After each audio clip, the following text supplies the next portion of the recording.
انسان میں ہمیں یا اس کا گوشت نظر آتا ہے، یا اس کی ہڈیاں نظر آتی ہیں، یا خون نظر آتا ہے، یا اس کے پتہ نہیں جو جسم کے جو سب سے چھوٹی اکائی ہے خلیے اور اس کے سیل، ان کے نزدیک تو بس وسائل ایک ہی قسم کے ہیں، مادی وسائل ہیں۔ بیماری سے شفا حاصل کرنے کا واحد طریقہ دوائی کھانا ہے، کیپسول کی صورت میں، شربت کی صورت میں، انجیکشن کی صورت میں۔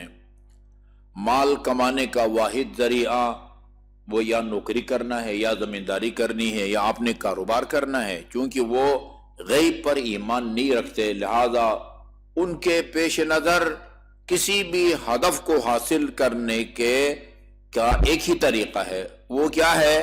مادی وسائل سے استفادہ کیا جائے۔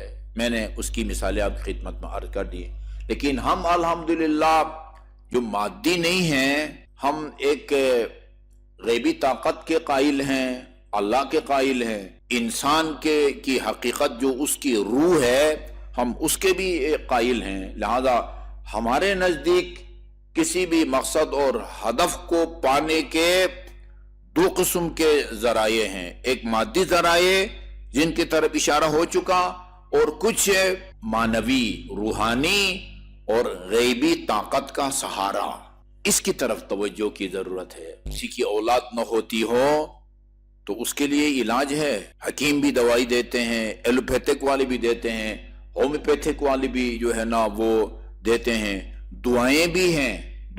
میں نے روایت پڑھی ہے، کئی لوگوں کو منگوا کے بھی دیا ہے، بھائی جس کے ہاں اولاد نہ ہوتی ہو وہ فیروزہ کی انگوٹھی کے اوپر یہ لکھ کے پہنے، رب لا تذرنی فردن وانت خیر الوارثین۔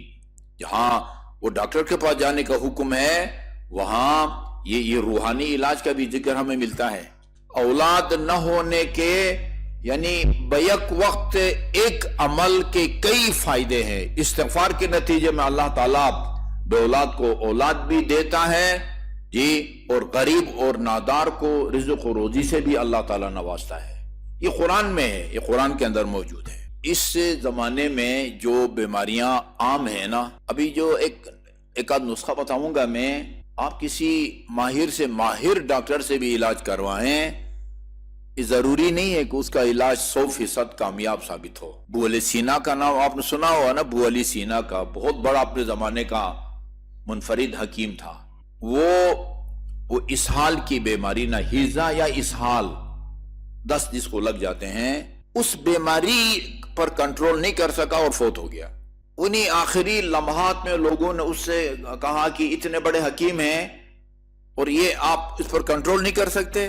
اس نے یوں گلاس میں پانی منگوایا اور منگوا کے اس میں ایک قطرہ ڈالا جو اس کام کے لیے نا، مطلب اسہال کی بیماری، اسہال کو روکنے کے لیے جو قطرے وہ استعمال کرتا تھا، ایک قطرہ اس میں جب ڈالا گلاس کا پانی جم گیا۔ کہا یہ دوائی اثر نہیں کر رہی ہے۔ اس کا مطلب یہ ہے کہ اذا جاء اجلہم لا یستأخرون ساعتا ولا یستقدمون، بس موت کی جب مقررہ تاریخ آتی ہے، کوئی علاج، کوئی دوائی کارگر ثابت نہیں ہوتی۔ اگر مصلحت اس میں ہو کہ بندہ نیاز مند رہے، مالدار نہ ہو، بندے کا مفاد اس میں ہو، بندے کا اچھا انجام اسی میں ہو کہ وہ نادار رہے، وہ لاکھ دعائیں کرے، اللہ تعالیٰ اس کو نادار ہی رکھتا ہے۔ یہ روایات کا مضمون میں آپ کو سنانے لگا ہوں۔ یہ قرآن میں ہے، عسیٰ ان تکرہوا شیئا وہو خیر لکم وعسیٰ ان تکرہوا ان تحبوا شیئا وہو شر لکم۔ این ممکن ہے بہت ساری باتیں وہ اس میں تمہاری جو ہے نا وہ بھلائی ہو، لیکن وہ تم اس کو پسند نہیں کرتے، وہ تمہیں ناگوار گزرتی ہے۔ اسی طرح بہت سارے کام جو تمہیں ناگوار گزرتے ہیں، عین ممکن ہے کہ تمہاری بھلائی اسی میں ہو جو تم کو ناگوار گزرتی ہے۔ بعض اوقات انسان کے انجام کے لیے صحت کے مقابلے میں بیماری اس کے مفاد میں ہے، بعض اوقات ثروت اور مال و دولت کے مقابلے میں فقر اس کے مفاد میں ہے۔ اس وجہ سے اگر کوئی، جس طرح آپ ہر کاروبار کرنے والا اپنے کاروبار میں کامیاب نہیں ہوتا، کوئی کامیاب ہوتا، کوئی کامیاب نہیں ہوتا۔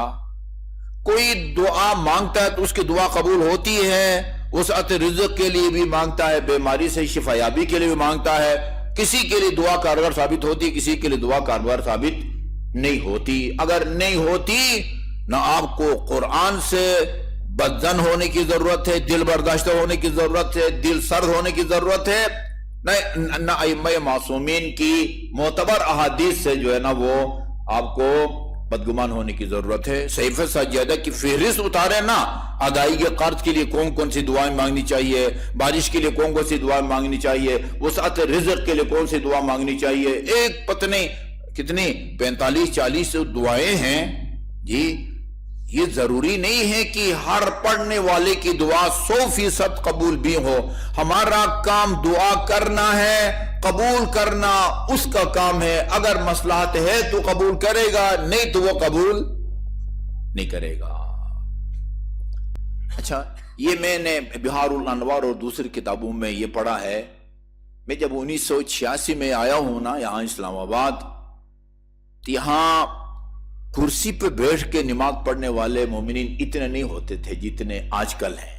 آپ کہیں گے کہ نہیں اس وقت اتنے نمازی نہیں ہوتے تھے، نہیں، جتنے نمازوں کی تعداد کے مطابق بھی اگر آپ پرسنٹیج کو دیکھیں، یہ بیماری جتنی عام ہو رہی ہے، 30 40 45 سال کا جوان کرسی پہ بیٹھ کے نماز پڑھ رہا ہے۔ اچھا، کچھ ایسے مومنین کو بھی ہم نے دیکھا باہر سے بڑے ٹھیک ٹھاک جو ہے نا وہ چل رہے ہوئے آتے ہیں، نہ کوئی لنگڑاتے ہیں، نہ ان کو تکلیف ہوتی ہے، اور کرسی پہ بیٹھ کے نماز پڑھ رہے ہیں۔ ان کو میں نے بتایا کہ بھائی یہ آپ چل کے ٹھیک ٹھاک آ رہے ہیں، اس کا مطلب یہ ہے کہ آپ کھڑے ہو کے حمد و سورہ پڑھ سکتے ہیں۔ آپ کو صرف سجدے میں جانے کی تکلیف ہوتی ہے کہ وہ آپ گھٹنے کو سخت زمین پر رکھتے ہیں تو آپ کو وہ درد محسوس ہوتا ہے، لہٰذا آپ کھڑے ہو کے حمد و سورہ پڑھیں، ٹھیک ہے جی۔ وہیں سے عام صحت مند آدمی کی طرح رکوع کے لیے جھکیں، پھر سجدے کے لیے کرسی کے اوپر بیٹھیں، اور جو سامنے ٹیبل سا بنا ہوا ہے اس پر سجدگار کر کے آپ وہ سجدہ کریں۔ اس تمہید کا مقصد یہ ہے کہ ایک دعا میں آپ کو بتاتا ہوں جو گھٹنوں کے درد کے لیے مفید ہے۔ کافی لوگوں کو میں نے یہ دعا بتائی ہے، انہوں نے عمل کیا ہے اور ان کو اس سے فائدہ ہوا ہے۔ میرے خیال میں کل میں احمد سے کہتا ہوں کہ اس کو کمپوز کریں، باہر بھی لگا دیں گے، اور ویسے بھی چونکہ اب یہ لائیو جا رہا ہے، گھر جا کے بھی آپ جو ہے نا وہ اصادق ٹیسٹ سے آپ اس کو تلاش کر سکتے ہیں۔ یا اجود 3 ٹائم ہر نماز کے بعد، بلکہ ہر نماز کے بعد 5 نمازوں کے بعد، یا اجود من اعطا ویا خیر من سئل ویا ارحم من استرحم ارحم ضعفی وقلت حیلتی وعفنی عن مرضی یا عن وجعی بجاہ محمد و آلہ الطاہرین۔ ہر نماز کے بعد اس کو پڑھیں، ہر نماز کے بعد۔ اچھا، دوسرا اور سب سے مشکل مسئلہ، یعنی جو عام مسئلہ ہے، جو معاشرے کے اندر عام لوگ جس سے دوچار ہیں، وہ بے روزگاری ہے نا، بے روزگاری ہے یا غربت ہے۔ بہت سارے مومنین ہیں جو ریگولر ایک فکس تاریخ میں، کوئی رہبر کا مقلد ہے، کوئی رہبر وہ آیت اللہ سیستانی حفظہم اللہ ان کا مقلد ہے، فکس تاریخ میں خمس لے کے آتے تھے، خمس لے کے آتے تھے۔ ابھی حالات شاید بین الاقوامی بھی کہہ سکے، ملکی حالات اتنے خطرے میں ہیں، یعنی اتنے خراب ہیں کہ جو لوگ ریگولر مثلا 1 لاکھ 1.5 لاکھ لے کے آتے تھے خمس بچت کا 20واں حصہ، وہ ابھی 30 اور 35 سے 1000 کی جو ہے نا فگر میں لے کے آ رہے ہیں۔ بے روزگاری عام ہے، غربت عام ہے۔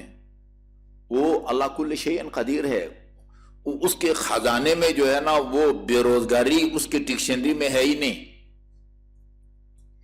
اس کے لیے جو مختلف روایات کی کتابوں میں، دعاؤں کی کتابوں میں ہے، وہ میں آپ کی خدمت میں عرض کرتا ہوں۔